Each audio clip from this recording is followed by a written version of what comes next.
us, and he is the master of delegation and leveraging time effectively, Mr. John Douglas. John is not only a successful entrepreneur, but he's a highly sought after cyberbacker franchise owner there in the Michigan area. His team, the Mitten Group, specializes in working with families in the Michigan area. So if you have referrals, please send them to our friend John in the Michigan area, and I'll have him talk more specifically on what area that he represents there. So today he's going to be giving us some game-changing strategies on how to think about our time, and also how to best delegate and leverage working with virtual assistants that could be located all over the world.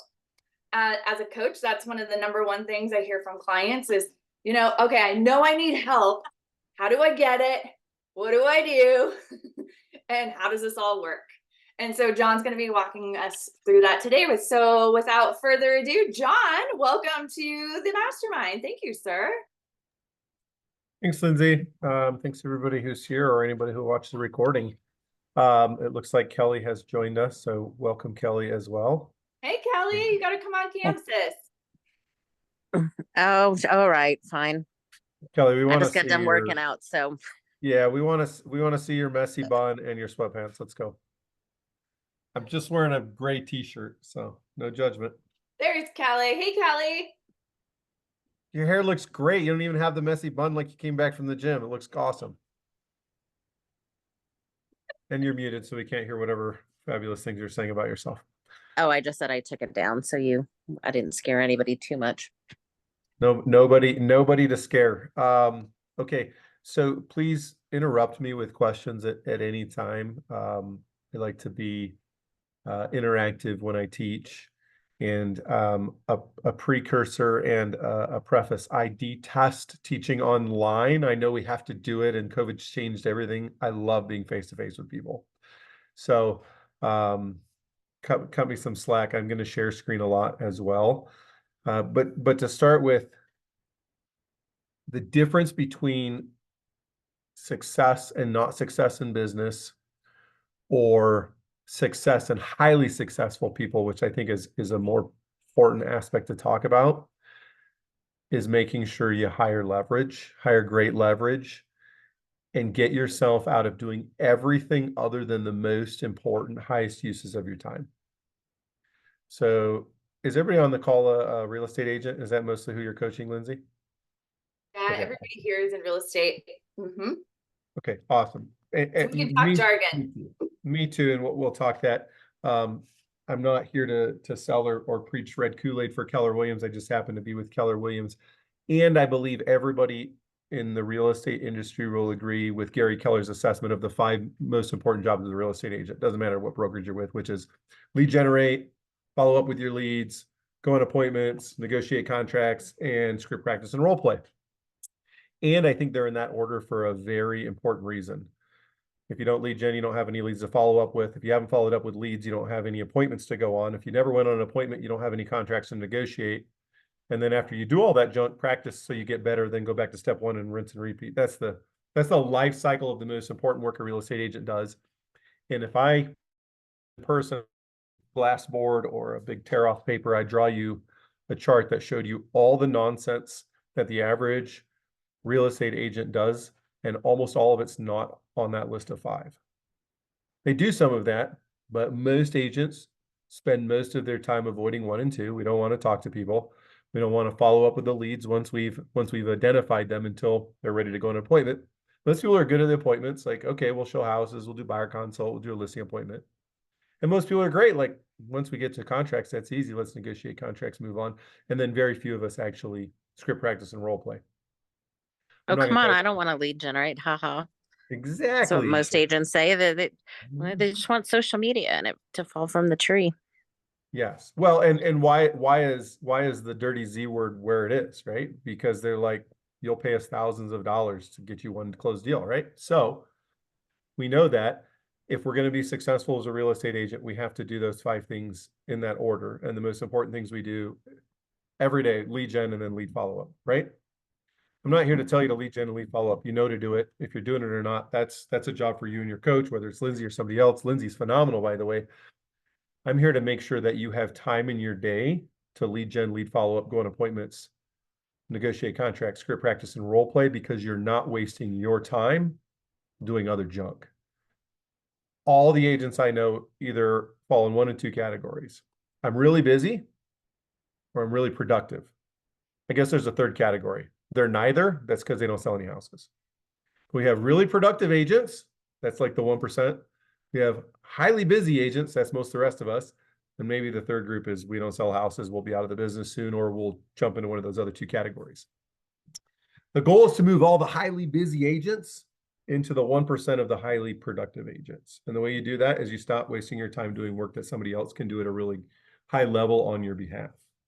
So again, questions, interrupt me. I am going to, I think I have permission to share screen. Let's see if I can do this right. My team, we're all based in Google Workspace, so we don't use Zoom anymore.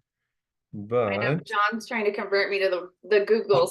I'll get there. I'm getting there. it's so good. It's just another form of leverage. But if you build your whole business on the Google Workspace, then you have unlimited Google Meets, unlimited cloud storage to store all your saved meetings, blah, blah, blah. Anyways, we live in a Zoom world still. Can y'all see my paint screen here? Yes. Okay, awesome. So if you're following along at home or in your home office or at the gym or wherever you are, if you've got a pen and a paper, a notepad, anything you can write on, do this activity with me. This will be worth your time, and actually writing out and doing it will help cement what to do next time. Because I want you to do this once a quarter, maybe more often, maybe less often. But anyways, give yourself a nice little T-chart list here. And then on the left, I'm going to come in here and you're going to do whatever number you want. But I'm going to say on the left-hand side, we're going to do greater than $100 an hour. Stretch that heading over there. There we go. So how do you figure out what your number is? That $100 an hour. Oh my goodness, I'm not very good at paint. So somebody answer that. What is your time worth? No judgment around that question, but you need to answer that, because that's going to be what goes in this left column. $300 an hour. Okay, so then write greater than 300 or greater than or equal to 300. Whatever your time's worth, put that over there. And then the other column's really simple. Let me ask this question, John. What if somebody's listening and they don't know what their time is worth? Well, we can do a time audit. Do you want me to talk about time audits quickly? Who here would like to hear how to audit their time so they understand exactly? All right, Cindy's in for it. Yeah, let's go. Okay, so time audit's easy. No, that's not true. It's simple, not easy, which is one of my favorite Kellerisms too. It's really simple to do. It's not easy to do, just like lead generation. If it was easy, everybody do it. Take a tracker, whether it's just a notebook, a spiral notebook, or one that's already pre-chopped into time, and track everything you do for a week in 15-minute blocks. Maximum 15-minute blocks. If you want to go smaller, you can go smaller, 5 or 10 minutes, but I think 15 minutes at a time is good. So if you are doing lead follow-up for an hour, you can literally just do those for 15-minute blocks. Anyways, track everything you do. There's two things you can do. You can do just your workday, or you can do just your personal life, but to do it at the highest level, track everything. Literally the moment you wake up and you roll out of bed, track 15 minutes until the phone's down and you're in bed to sleep for the night. So that means if you spend an hour watching a show, with your spouse in bed before you fall asleep, or you read a book, track all that too. You want to know what you're doing from eyes open until eyes closed, 7 days. Now, if you're a real badass, excuse my language, do this for like 2 weeks to a month. It will be eye-opening even more, because there's certain things we don't do weekly, but week is plenty. And again, this is really simple and it's not easy. It's really hard to do this because you have to really carry a notebook around, and you're like 7 o'clock and you're like, oh crap, I forgot I had that lunch. I got to go. I did lunch with so-and-so from this time to this time, whatever. That's a time audit. And then you get to the end of the week and you take an hour and you go back with a marker. I like doing it with a marker, Sharpie, sorry. And I would take that Sharpie and I would take as many color Sharpies as you can. And I would start highlighting all the things that are the same, right? Like if you work out every day, or you spend repeat time doing the same activities day in and day out, day in and day out. And then at the end of the week, track, what did we do? Okay, we had 17 hours of exercise. That would be Lindsay. That's probably not enough. She's a outdoor buff, and her and her husband love to be outdoors, and they both work out and all that stuff. But whatever. The point is, track all the things that you find yourself doing each day, and then tally that up. Find out where you're spending your time. Personal time, family time, work time at a bare minimum. If we go to the book, The One Thing, there's the 7 circles, right? Like there's spiritual life, and then there's interpersonal relationships, there's wealth, these other things. You can track it however you want, but kind of categorize where you're spending your time. Because at the end of the day, if you don't know where you're spending your time, if you're not educated on that, you're not going to have any idea where you can leverage your time. And this activity we're going to do right now is going to do the same thing for you. It's going to help you figure out what time you can and can't leverage. So let me go back. Is that clear on the time audit? It's a basic, simple concept, but actually doing it for a week is really hard. I've done a few in my life, and I find them really challenging to do. I'm always backtracking, like, oh shit, I forgot to do it. I need to fill out the last 4 hours. So, all right, Cindy and I had a conversation on this yesterday, actually. Cindy, are you okay with me sharing a little bit about, so Cindy, one of Cindy's objectives is to stop working at 5 p.m. And awesome. Which is, it sounds so simple, right? And John knows that in this industry, everybody on this call knows that this industry demands more of that. So one of the things that we talked about was exactly what you just described, John. It's like, okay, so what are the activities, or what are the distractions, or what are the things that come into play after 5 p.m. that are preventing you from putting it down?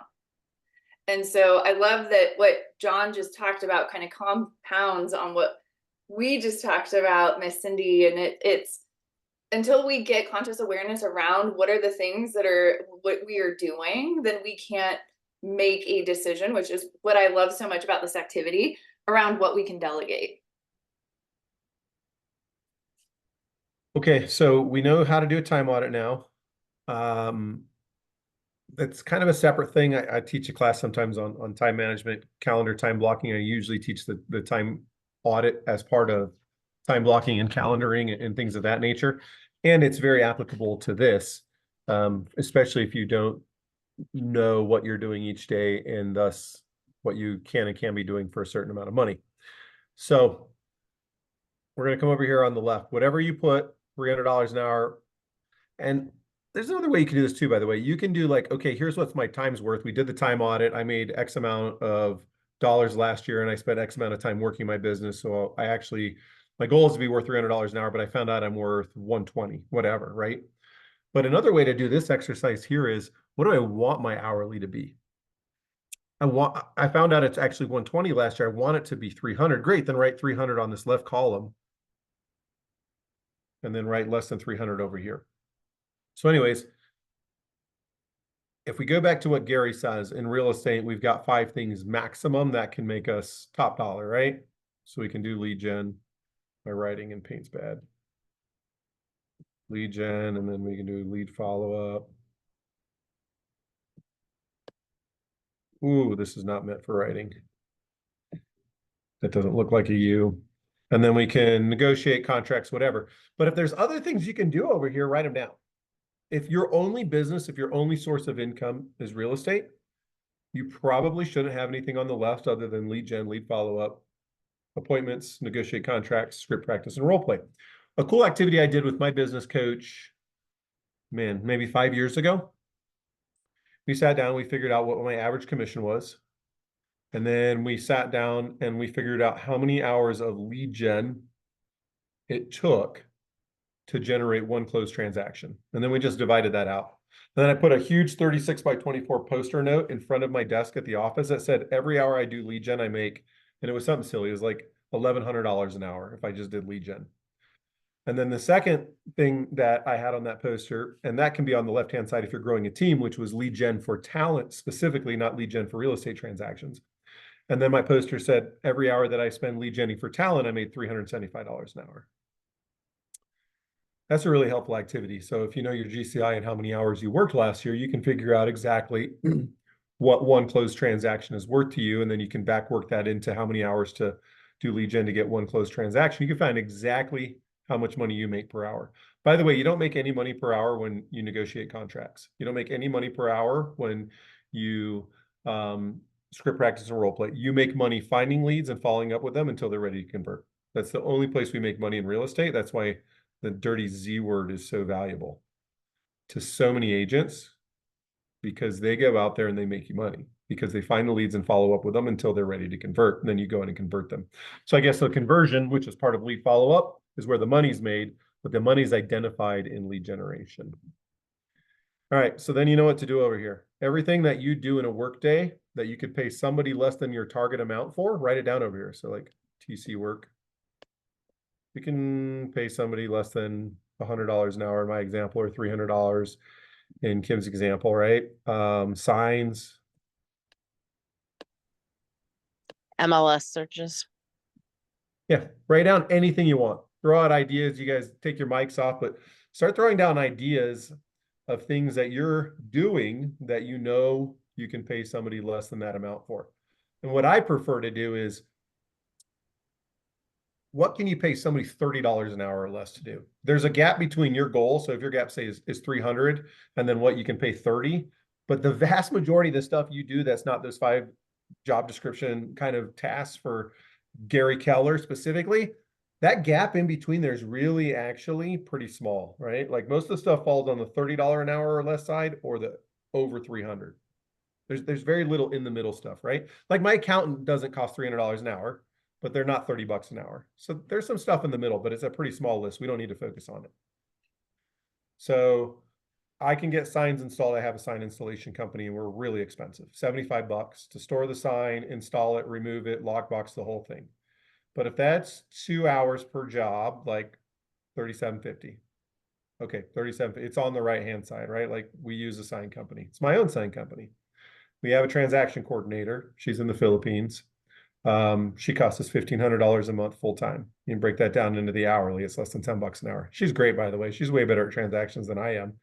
Unless you're a high C kind of personality, she's probably better at transactions than anybody on this call. She costs less than $10 an hour. What are some of the other things that we're doing each day that we can pay somebody $30 an hour or less to do? Ideas?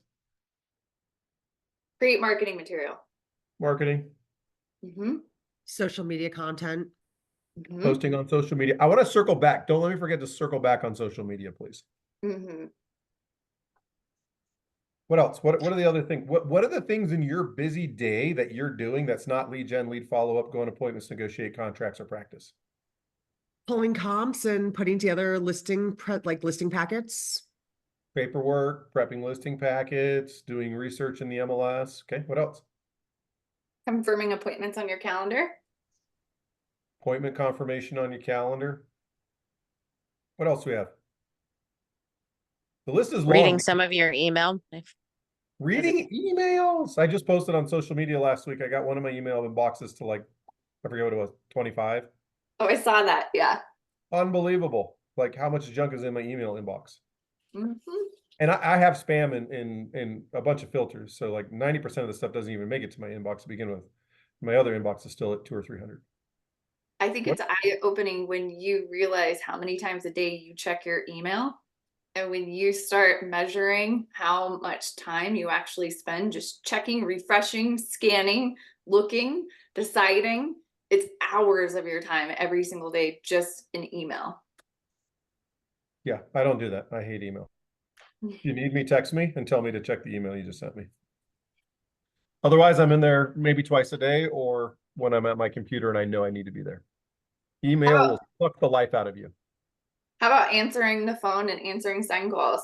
Oh my gosh, yes. Like everybody thinks you need to answer your phone. You couldn't be more wrong.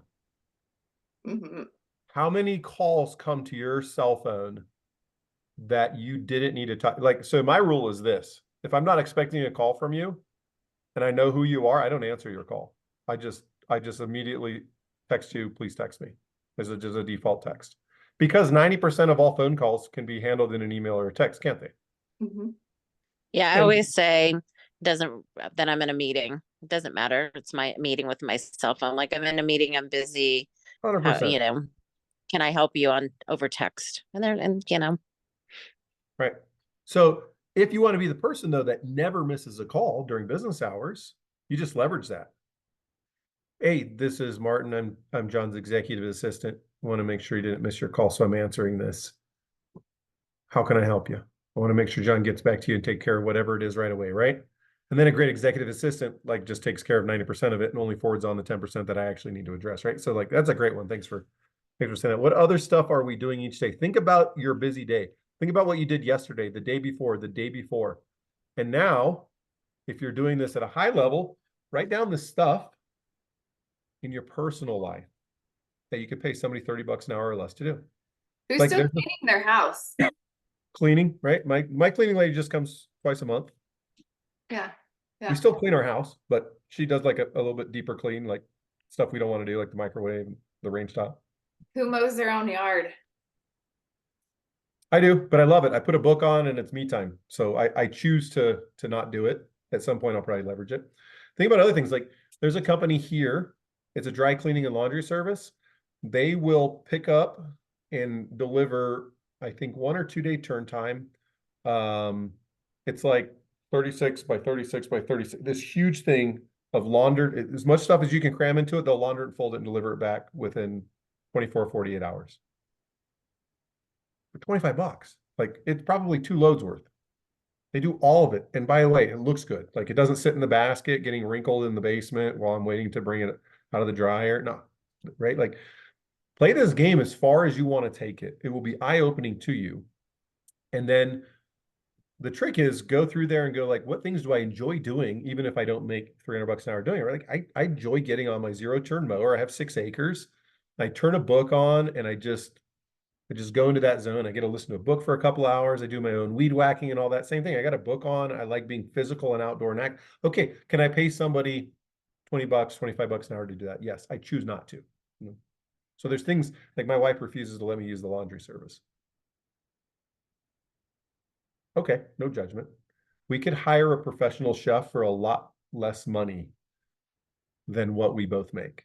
We both enjoy cooking. She enjoys baking more. I enjoy cooking. So we don't.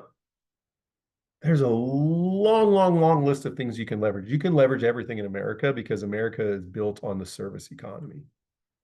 Back to your real estate business.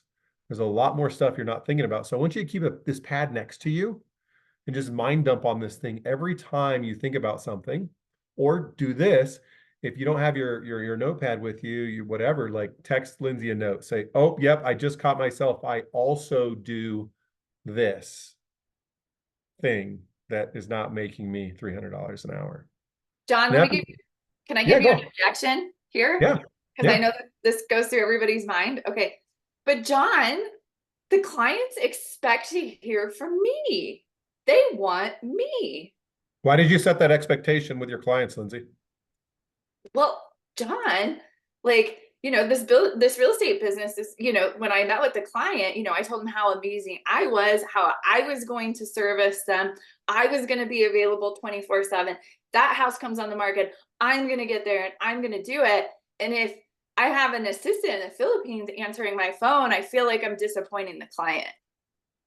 Interesting. So we'll go back to the ABC objection handler for that. When was the last time your personal doctor or dentist called you to book your appointment and remind you that you had to get your teeth cleaned this morning? Which, by the way, I got my teeth cleaned this morning.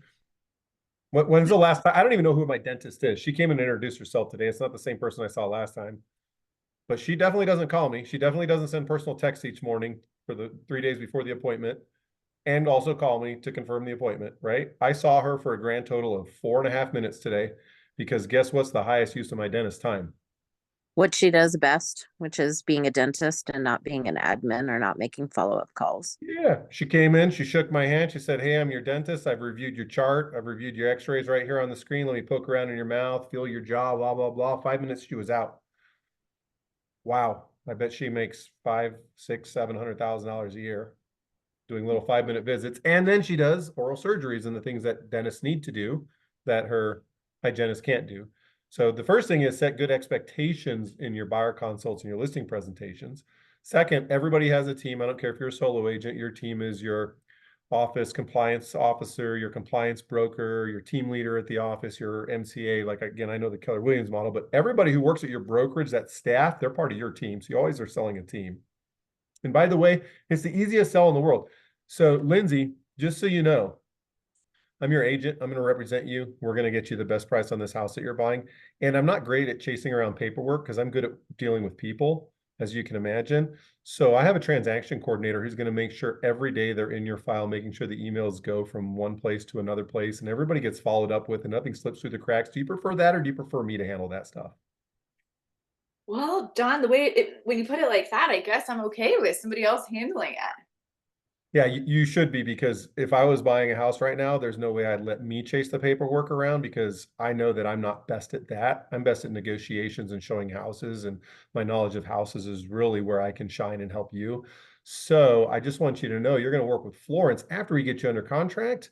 I'm always going to still be here for you, but you don't want me the one that chases emails all day. You want to go out and see houses with me, right? Handle your negotiations. Well, yeah, of course. John, let's go. Perfect. Right? So setting the expectation, the buyer consult, the listing presentation is all you have to do. And trust me, everybody thinks that the person that does it all is not the highest level professional. They won't tell you to your face, but the highest level professional, they have office staff that calls and confirms appointments. They have somebody else that answers their phone. They have somebody else that does all the paperwork and the medical. It doesn't matter. All you have to do is think. So it's all a drunk monkey. It's all in our head. We tell ourselves we have to be there 24/7, 365, available for our clients, doing everything for them under the sun. And we should only be doing 5 things: lead gen, lead follow-up, go on appointments, negotiate contracts, and practice those first 4 things. Clients don't care who does it. What do they care about, Lindsay? They're buying your service. And what's the most important thing that happens? That you do it or that it's done? It's done. It's the same reason people go to Starbucks. I expect to get the same latte no matter what Starbucks I go to. And like it or not, real estate agents are in a similar category. They expect to get into the home, see the home, under contract in the home. They don't really care who is providing that service to them. Yep. And trust me, when the sign installer puts your sign in the yard, that's way better than you doing it yourself. How many times have we gone in our heels and banged that sign? No judgment. I've done it. I did it hundreds of times. But then I just said, like, I don't want to do that. I don't want dirty signs in the back of my car. Like, no thanks, right? So you're gonna get to a higher level of production, a higher level of respect, and a higher quality of client the more you leverage. Because white collar clients, they live in the white collar world where everybody has an admin, an assistant, somebody answering phones and responding to emails. So that's the norm for people that live in the white collar world. In the blue collar world, they aspire to that, right? Like, and I came from blue collar, I came from construction. So we aspire to live in the white collar world, or at least that level of service. So nobody's going to ever look down on you and go like, oh, I can't believe Lindsay just pawned me off to this other person to make sure the emails went from the title company to the lender. Oh, she's terrible. I'll give her a bad review. Nope. Can't tell you how many of our Google reviews literally say John and the team. Sometimes they even specifically name our admin staff in their reviews on Google because they had such a good experience. So let's move past that. Good question. So what I want you to do now, well, you've got your 2 lists created. And again, take a week to do this, right? The left-hand side's easy. There's only a handful of things that are going to make you a lot of money. Maybe you do investment banking on the side, right? Like you handle your own stock portfolio and you're really good at it. If you are, stop selling real estate and go all in on that, by the way. Hire somebody to take your real estate leads because you'll make a lot more money if you're good at managing money. Few things on the left-hand side. All the junk on the right, do the little time audit at it. I spend 6 hours a week doing transaction coordinator. I spend 2 hours a week in my email, or 2 hours a day, 5 hours a week in my... Tally up all the hours in the junk column. And what you'll find out really quick is the average agent spends 75 to 90% of their time doing things that aren't a good use of their time to make the most money. Again, if you like going and putting signs in, if you enjoy doing transaction coordinator work, God bless you, keep doing it. Most of us don't. Most of us just want to increase our hourly. So tally all that up. Now, let's just imagine we had 20 hours spent doing the $30 an hour activity. 20 times 30 is what? Who's our math whiz? Should all be good at multiplying by 3s, by the way. 3s and 6s. 600. Okay. So we have 20 hours of our time spent in a given week. And we could have done none of that and paid somebody $600. And no, by the way, they'll do it better than you because you're not good at this stuff. You could have paid somebody $600, and let's just say you're worth $100 an hour. If you'd spent that same 20 hours doing $100 an hour activities, what's that equal to, math whizzes? 2,000, 2,000. And what's the difference between 2,000 and 600? 1,400. Okay, so this is a pretty low level example. Very expensive leverage at $30 an hour, by the way. Where I live, that would put you in the top 10% of income earners making $30 an hour. But anyways, and $100 an hour is not a lot for the average real estate agent in most higher price markets. I make more than that, and our median sales price is $225. So just imagine you're spending 20 hours a week doing junk you can leverage and not doing the other stuff. There's a $1,400 a week gap. Multiplied times 4, I'll do this one for us. It's $5,600 a month you left on the table by choosing to do your transactions, install your signs, blah, blah, blah. Play that game. Do this for you, your life, your business. How many hours are you spending doing things besides finding leads and following up until they're ready to convert? And this will open your eyes to how much money you leave on the table every week, every month, every year. I did this exercise with some actually pretty high producing agents one time. And almost all of them were leaving 6 figures on the table because they were doing junk work. Mm. And I have a bad habit of saying things like junk work. It's not junk work. It's important work. It's just work that somebody who's worth $1, $2, $3, $4, $500 an hour should not be doing. Let me phrase it this way too, because I know a lot of people start thinking, okay, all right, so I've got an extra 20 hours a week because I've delegated all this stuff. Oh, I'm going there. Yep. I can do all the lead gen, I can do all the things. My Or business partner calls it leverage is not luxury. Yes, I'm going there. And he probably ripped that off from the same guy I ripped it off from. Right. Leverage is not luxury. Yeah, so I attended one of the courses on hiring and leverage that KW offers. And that was, I don't know, about 2 years ago. And that's when I got explained the difference between leverage and luxury. Leverage is I hired somebody to do this task work, and I took that time I freed up and I did more productive, higher dollar per hour work. Luxury is I hired somebody to take this off my plate, and then I went and played golf, or I went fly fishing, or I took a nap, or I hung out with my family, whatever, right? There's no judgment. The vast majority of people, when they leverage their time, when they hire, they actually do both. They do some more productive work, and they also take some more time for themselves, where there is some mix, right? Very few people go, I freed up 20 hours and I did 20 more hours of lead gen. Those people are super disciplined, and they probably aren't on calls with me anyways. No judgment. If you want to free up 20 hours, free up 20 hours. I don't care how you spend it. You can also work that activity to find out, like, okay, if I freed up 20 hours a week and I took 15 for myself, so I only worked an extra 5 hours at 500. Okay, well, then I need to really work that 6, 7. All right, maybe I need to do 10 hours of lead gen, right? To make that work. But also just hire leverage and spend more time with your kids and be okay making a little less money. That's fine too. That's great, actually.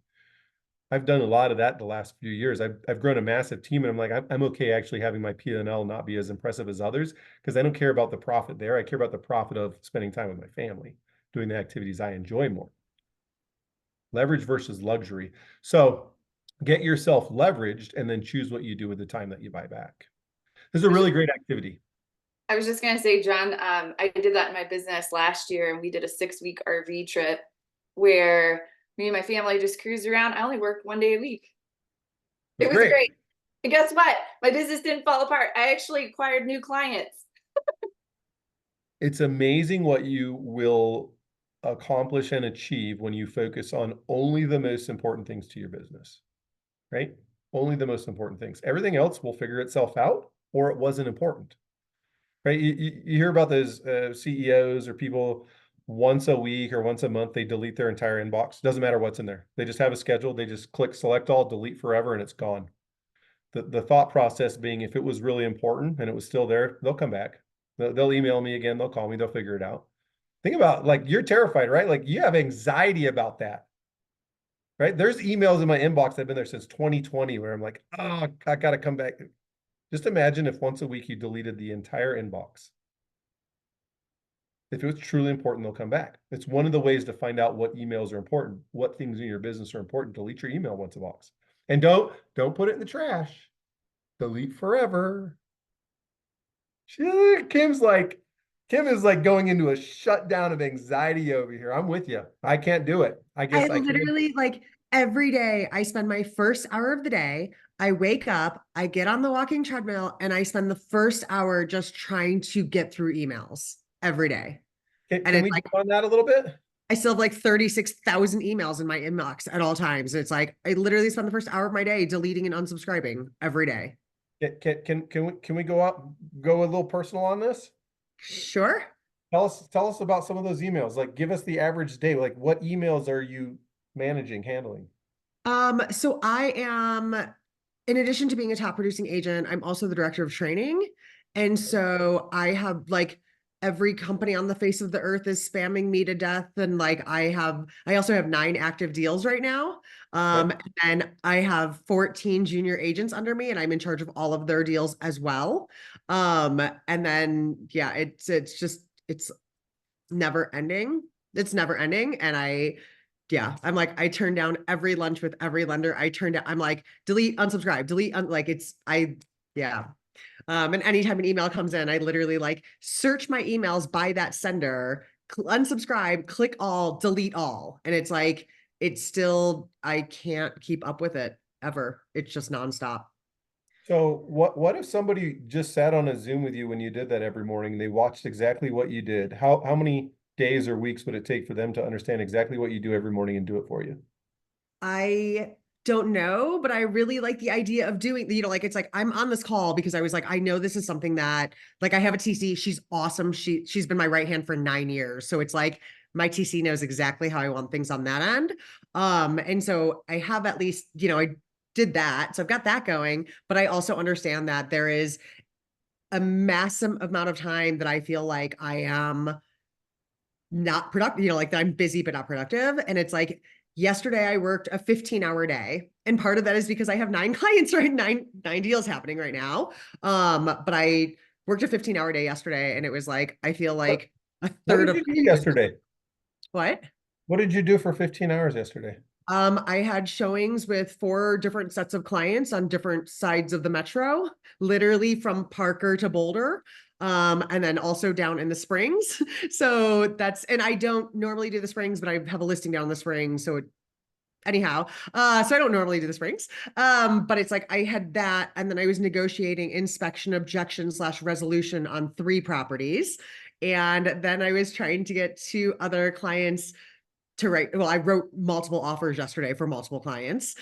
So my days are really long right now. Can I blow your mind? Yeah. There's nothing that you just told us that you can't pay somebody $30 an hour to do it the level that you do or better, other than negotiations.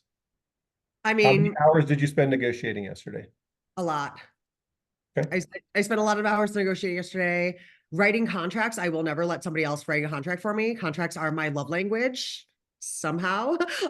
So I love contracts more than anything. I literally teach contract classes because I love contracts so much. Okay. So it's like, I doubt anybody could do it better than me and or faster than me. So it's like, and I just love it. So I wouldn't outsource that anyways.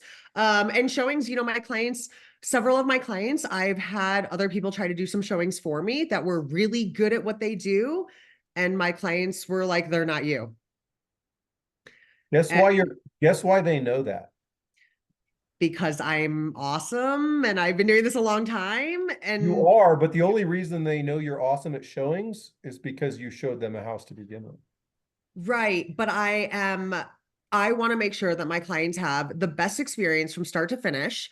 And I know that other agents are not as good as I am. And like, I'm not saying that all other agents, there are definitely other agents that are better than I am for sure. But the agents that are better than I am, they're not going to go do my showings. You know what I mean? Like, they have no interest in doing showings either. So, I just have a hard time, especially with so many of my clients being VA, where like we are looking for very specific things at showings that are like going to flag appraisal or won't make the deal not happen. And I just have too much control. I have control issues. Say it, own it. I totally have control issues. And Can want I my tell clients to you have that something though? experience. So it's like, I'm a control freak. Lindsay knows that. And 2 years ago hired a showing partner. So she only works for me. And I was able to double and triple my business but I introduced them at the beginning. So my clients know they're my right hand and they call me when they leave the showings. But now I'm not the one that has to be there driving them around. I can go be the one writing the contract and doing the thing I do best, which is leveraging my negotiation skills and my contract writing skills. But my showing partner opens the doors for them. And how much do you pay that person? I will tell you, I pay her $25 an hour and then she gets 10% of my commission after it's my net. So she makes 10%. So she's 22 years old. She makes a fabulous $60,000-$70,000 a year. And I can go sell $25-30 million of real estate. And I was stuck in my head for probably 17 years of my real estate business. And I finally listened to my business partner, Ben, and got the hell out of my way and did what I preached to my own agents and showed that the model worked. Same. Okay. So, So can I ask you a question? So Simon's like, I have so many questions on all the things. So like, as far as like that goes, it's like, you know, do they know exactly what to look for as far as like VA and I ethics? teach them. So it's kind of the old adage of I do, we do, you do. And so they follow me around in the car and they have for a year. Like I literally throw them in. So, you know, you have to be willing to give up a little bit of your money at the beginning, but no, they listen to me on every client presentation. They sit with me on the presentations. I have them do the presentation with me. And then they get out in the car and they go meet the clients and clients love it. And I used to think that I'm the one who had to be there. Like I had to get out of my own way.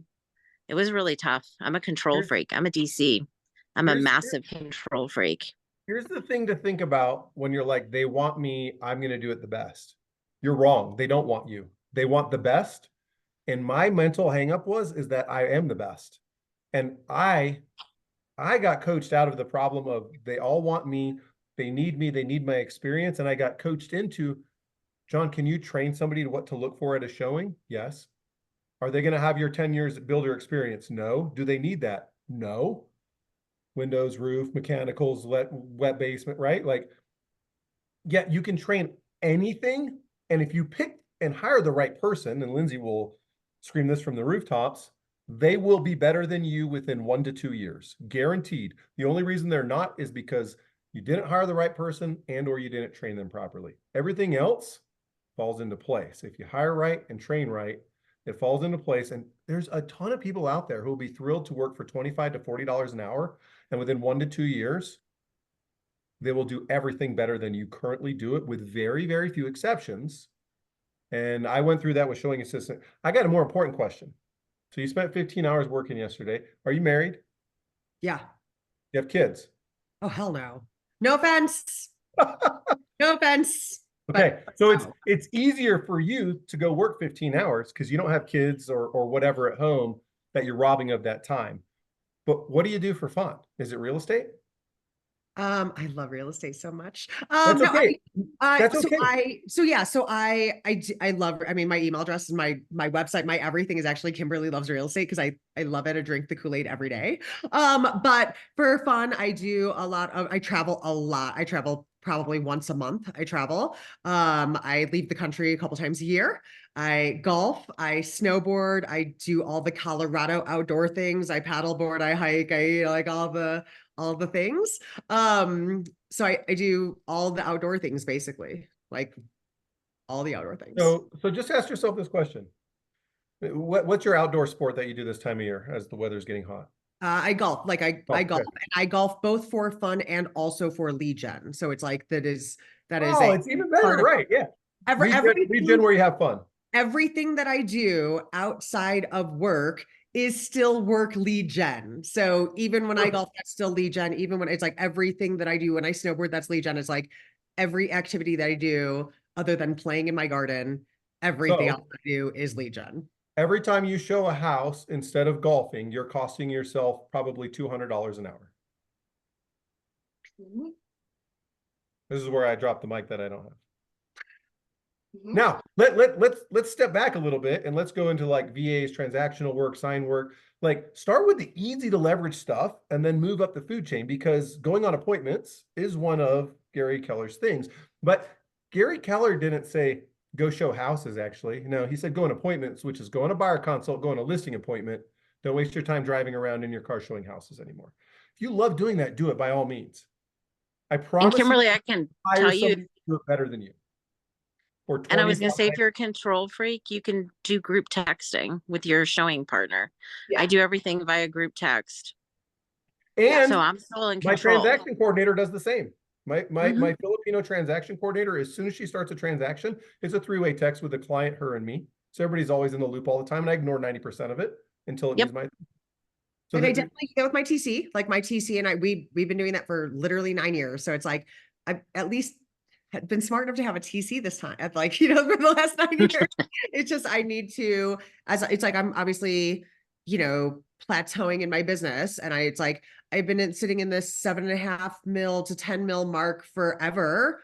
And it's like I know that a lot of my time is being spent with busy things as opposed to productive things. And it's like, I think that is ultimately the reason that I'm not getting to 10 mil. And it's like, I should have hit 10 mil so many times by now. And it's like, I just feel like my time is being consumed by busy work.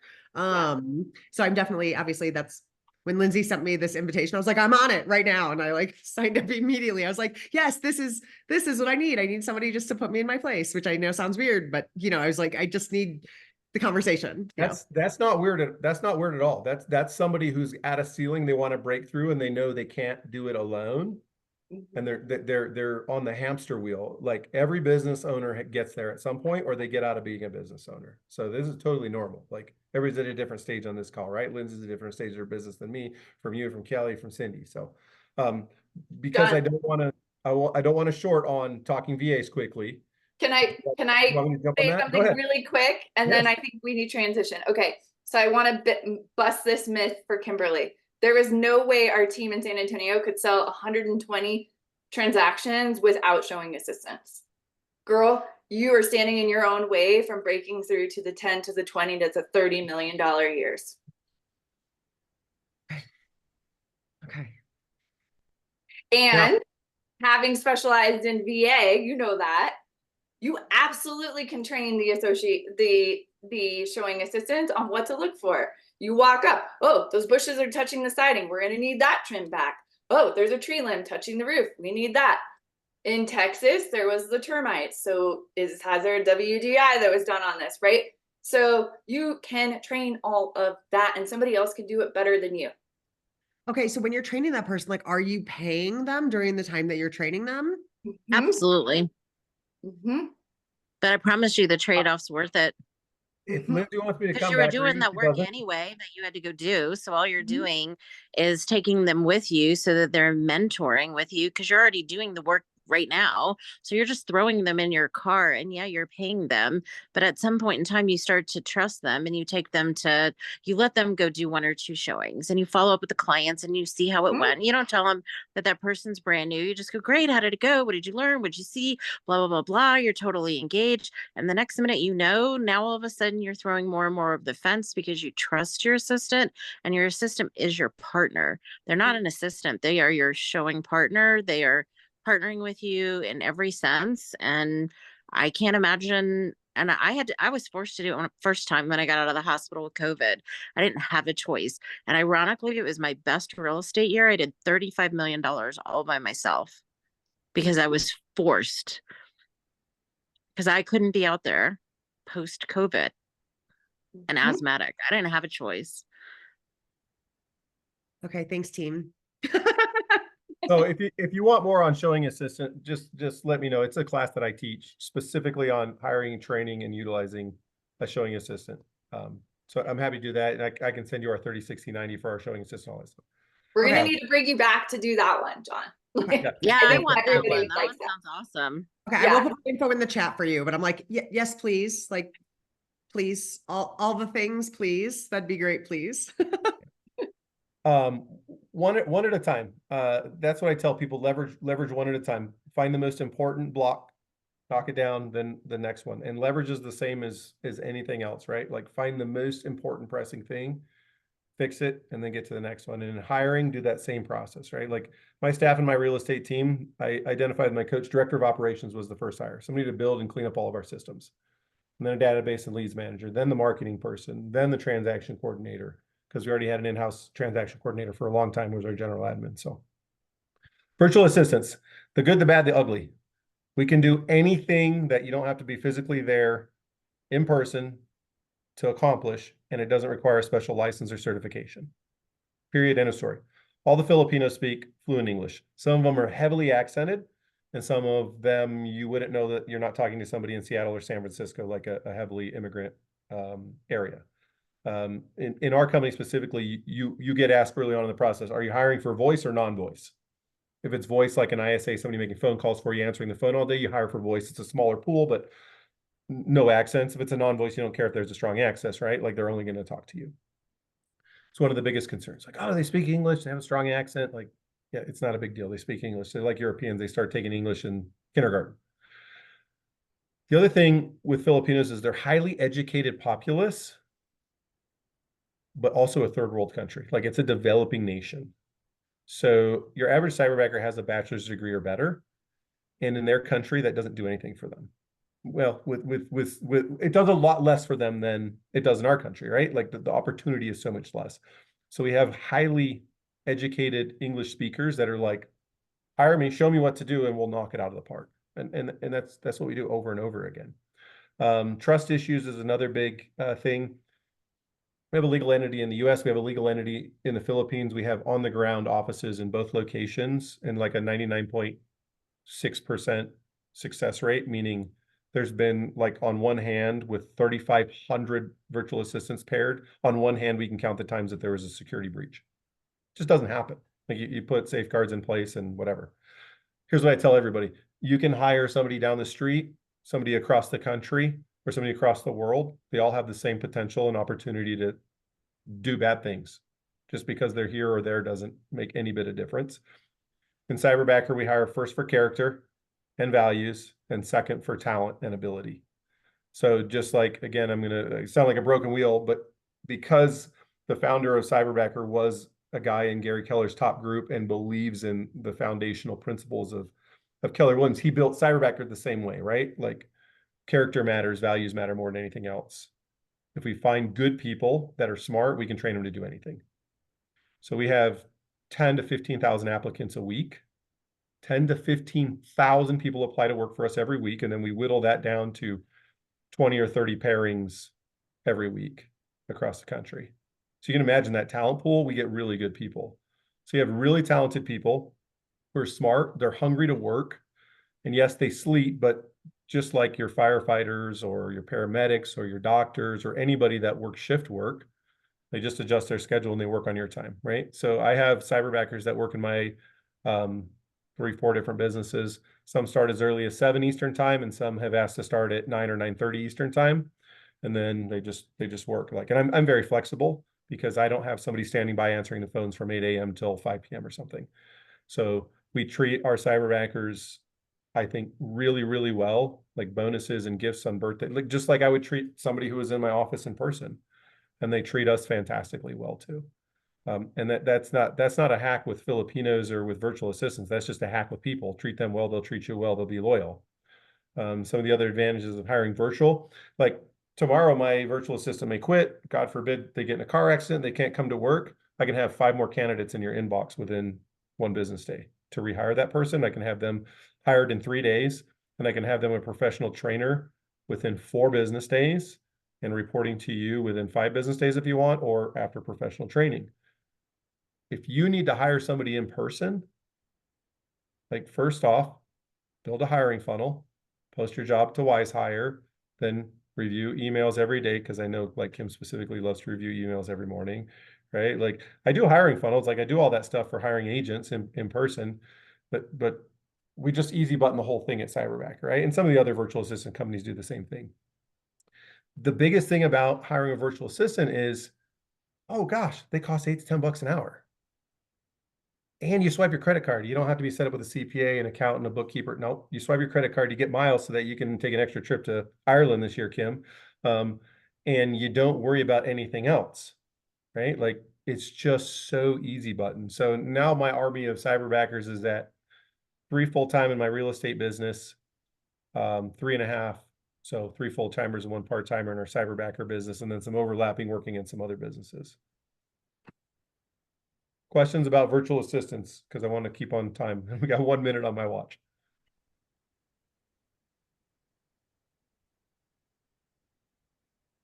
Lindsay, ask a great question. Okay.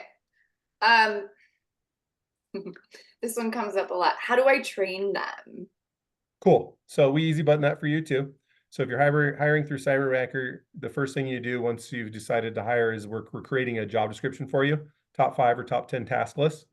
And then we're saying, okay, prioritize this stuff. And then it's like, okay, I want my person to know follow-up boss, and I want them to understand transaction coordinator. We send them for 2 weeks to a professional trainer who already knows how to train to that. Then they come back to you, and I'm going to tell you this is no different than hiring somebody in person. Spend time with them. Show them, just like we talked about training and showing a partner, right? Like week number 1, I don't care if it's a new employee in person or virtual, we're going to meet 2, 3, 4 times a day, and you're going to have access to me. You're going to have access to me if you need something, but otherwise we're going to have scheduled meetings like, all right, we're going to start 15 minutes, then you're going to go work for a while. And if you need help, send me an email with all the things you're struggling with, so you're not bugging me, or if it's an immediate need, message me, right? After a week, maybe we step back from 3 meetings a day to 2, week 3 to 1 meeting a day. Like at no point do you stop talking to your people. It's the biggest reason that people fail having leverage work for them. They stop talking to their people. They start ignoring them. They expect them to do it all. Like real estate is massively complex. 100, 120 people touch every real estate transaction. We have people that are hire a transaction coordinator and not talk to them for a month. What? No, you can't do that. So train them. And Kelly, you're at the bottom of my screen, Kelly. Kelly already said we know the best way to teach people things is watch me do it together, then I'll watch you do it, and then I'll check you off that you can go be in the wild. I made the mistake with our current transaction coordinator. We transitioned last year from in-person to virtual. And I trained her way too long. She was kick-ass. We did a good job hiring. I should have let her let her on her own in 6 weeks. And our transaction steps that we have built out for our transaction management, which is all custom to our team, it's like 100 to 120 steps for a buyer or a listing. And she would have knocked it out of the park on her own in 6 weeks. She messes stuff up maybe once a week, and it's usually small, and it's something that she hasn't encountered yet, so I don't count that as a mess up anyways. It's like, John, I never ran into this thing where new construction. Yeah, this is your first new construction deal. It's easy. I spend 15 minutes. I teach her. She records the call so she can go back and review the notes later. Boom, done. You hire right. You're hiring a learning-based person. It's so much easier than just hiring out of convenience and hiring the first person you can grab and then having to fire them later, or having somebody that always bats like 200 instead of batting 330 all the time. Like just hire well to begin with, and most of your problems just go away. Yeah. Great question. All right. I know we are over by 2 minutes, but I do want to give us a gangster tip because John mentioned it, but I want to highlight it. When you were training, record it. Record your screen. I love to use Loom. There's Screencastify. There's whatever. Record what you do. And why do we do that? Because now we've created a depository of videos, training videos, that if this person goes and gets hit by a bus, John brings you another person. Boom. Go watch all 25 of those videos, and then we'll have a one-on-one. So you're not starting over. So I wanted to make sure I highlighted that too. Another gangster tip, get AI. So my executive assistant, when we hired him, we told him his #1 job was to figure out AI, learn it, use it for all of our businesses, and teach everybody else how to leverage AI into all of their niches. So transaction coordinator and marketing. So now he sits on all the important calls that I have every week. His AI bot is running. We get within an hour of any meeting ending, we have a summary, notes, action items. It just prints out like, here's what you need to do every time, right? Like, but I don't have time to go learn AI. I don't have time to load the AI bot into the Google Meet or the Zoom and then email people but he does, because that's all he does. He just does all the junk. His literal job is do all the junk I don't want to, and he loves it.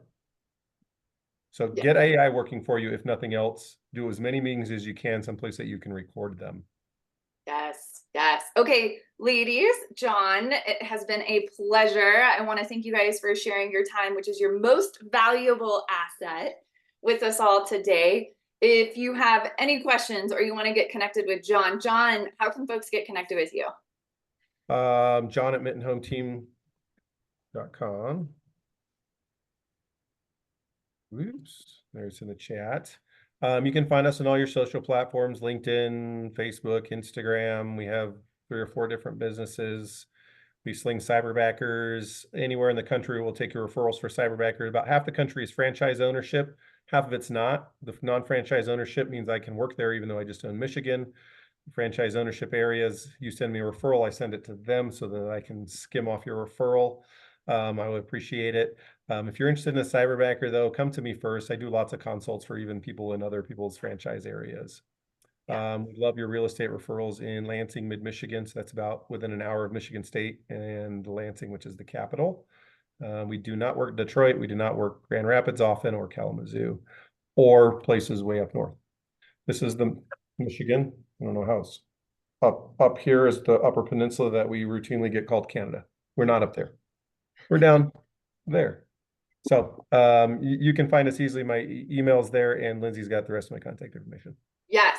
So everybody's going to get a recap of this. It will go onto YouTube so you can access it, as well as all of our previous masterminds that we've hosted. All those are on YouTube, so you can check all those out. I'll include John's contact information in the recap email. And John, what a pleasure. Thank you so much, because again, our time is our most valuable asset. If folks can figure out better ways to bring, and what an awesome opportunity to provide jobs and employment in other countries, along with here in the United States. So it's really awesome to consider, what a blessing you are in delegating your work to someone else as well. So thank you so much, John. Thank you, ladies, for joining us today. Thank you. It was great information. Go crush your days. All Thank you. right. All right, Kimberly, we want to hear back on how you're not showing houses in 6 months. That sounds good. All right. We'll get connected soon. Bye, ladies. Bye.